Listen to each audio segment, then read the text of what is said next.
Muito boa tarde, Brasil. Nós vamos falar hoje sobre cooperação.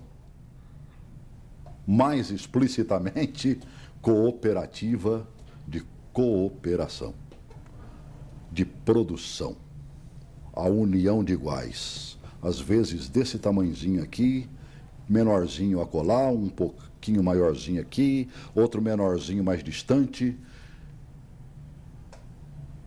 E aí, um sofre aqui, outro sofre acolá, e sozinho, já diz o velho ditado, nem andorinha não faz verão. Mas quando unidos, a gente consegue fazer a diferença. E o caminho é a cooperativa. Eu não estou falando daquelas que se dizem cooperativa, não. Porque tem umas travestidas de cooperativa, mas que deixa de pagar o motorista de ônibus, como nós vimos greves recentemente em Brasília. Porque, na verdade, não há cooperação entre os iguais. A gente trouxe aqui hoje dois representantes de grandes cooperativas, e quando eu digo grande é porque elas é grande no tamanho, mas na união de pequenos. Pequenos, que sofreram. Cidadão produzia um verde ali perto de Planaltina e sozinho não conseguia botar no mercado. A guerra era grande. A partir do momento em que se descobriu que unindo os produtores de pimentão, por exemplo, se fez a diferença. Eu vejo o sofrimento eterno dos produtores de leite até pouco tempo, aqui em Brasília, engolido pelas falsas cooperativas que aplicavam preços que queriam e, de repente, a união desses iguais, sofredores, produtores de leite, fez uma grande diferença. E tudo isso por quê? Porque há um monitoramento que vem de cima para baixo. Efeito Brasil, né? OCB, Organização das Cooperativas do Brasil, e cada estado tem a sua organização, e na maioria deles funciona bem. Aqui em Brasília nós temos a OCDF e eu recebo aqui o presidente da Organização das Cooperativas do Distrito Federal, Roberto Marazzi, que também é presidente do Sescop DF. Seja bem-vindo, Marazzi. Obrigado, Celso. Também conosco, presidente da Cotaquara, Maurício Rezende, lá da região de Planaltina, do Distrito Federal. É exatamente o representante da cooperativa que eu estava tentando citar aqui.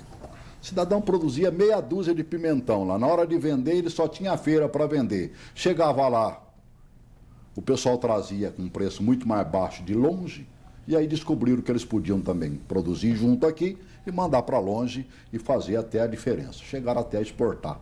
Não sei se continua exportando.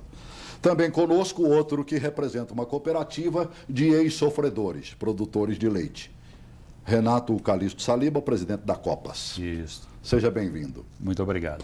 Começa daqui para lá. Ex-sofredores ou ainda continua sofrendo, Saliba? Não, a vida de cooperado é sempre sofrendo, correndo atrás, batalhando. Como Brasília não tem, a região centro-oeste não tem a tradição de cooperativismo, então a gente está desenvolvendo todo esse processo, ensinar para ele que a união, como você mesmo falou, vai trazer benefícios, entendeu? Então a gente tem trabalhado muito, tem tido boas atitudes, temos tido muitas dificuldades, mas nós estamos conseguindo evoluir muito bem. A cooperativa tem 10 anos, então nesses últimos 2, 3 anos nós temos conseguido dar um passo muito grande nessa melhoria do trabalho de cooperativismo. Em números?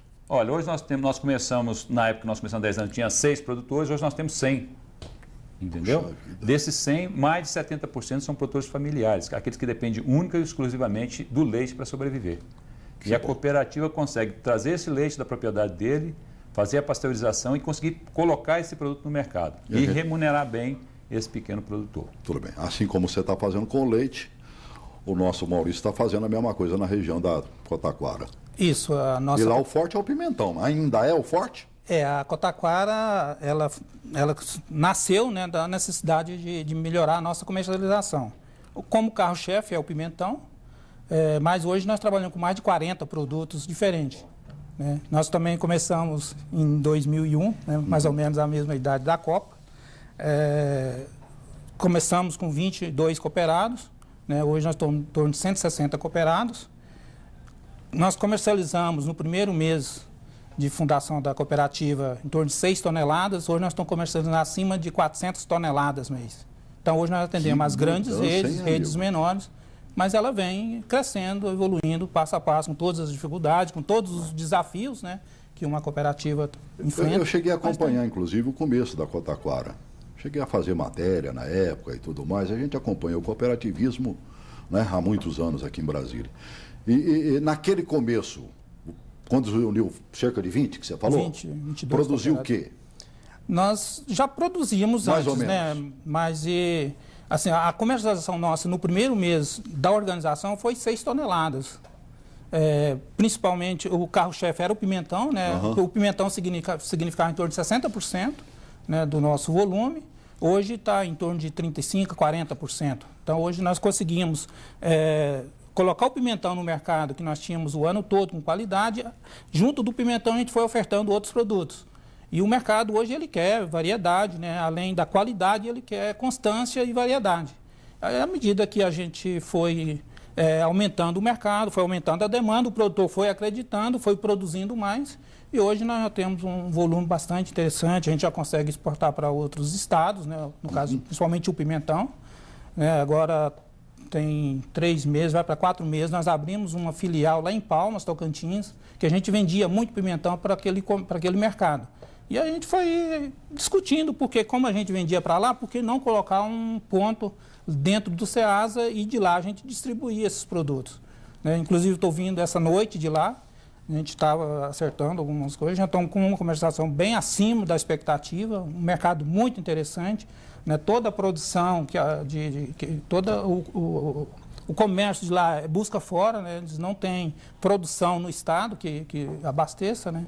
E nós entramos com essa proposta de levar... A verdade é o seguinte, a porta é sempre aberta. Quando você une, você tem produção permanente, que garante, no caso específico, quem compra nessa época do ano sabe que o pimentão cresce o preço, sobe o preço, porque é um tipo de planta que não dá para você botar no tempo.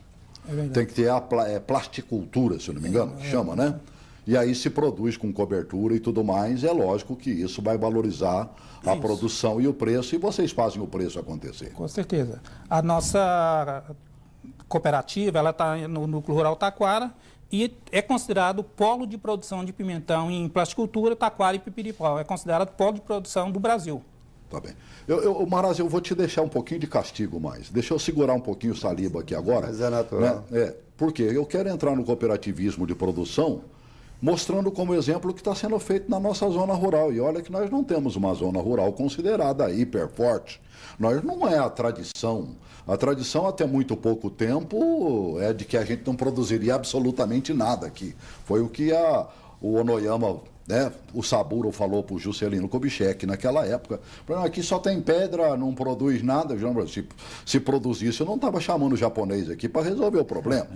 Eu chamei porque vocês produzem até em cima de pedra, então resolva. E a partir daí, Brasília aconteceu, Saliba. É verdade. Olha, Brasília, você vê, nós começamos com 450 litros de leite dia, há 10 anos atrás, hoje nós chegamos já a manipular, a pasteurizar 16 mil litros de leite dia. Então é uma evolução muito grande. Agora, as dificuldades são imensas, né? Nós temos problemas de energia que são muito... Mas continua produzindo pouco, cada produtor. Você falou em 100 produtores. 100 produtores. Isso. Qual é a média de produção desses produtores? Na faixa de 50, 60 litros de leite. Então são pequeno pequenos, produtor. são pequenos produtores. É cidadão de meia dúzia de vaquinha. Então. Agricultura familiar. É agricultura familiar. Pecuária familiar. Isso. E aí nós temos que trabalhar ele, porque geralmente ele tem pouca cultura, a gente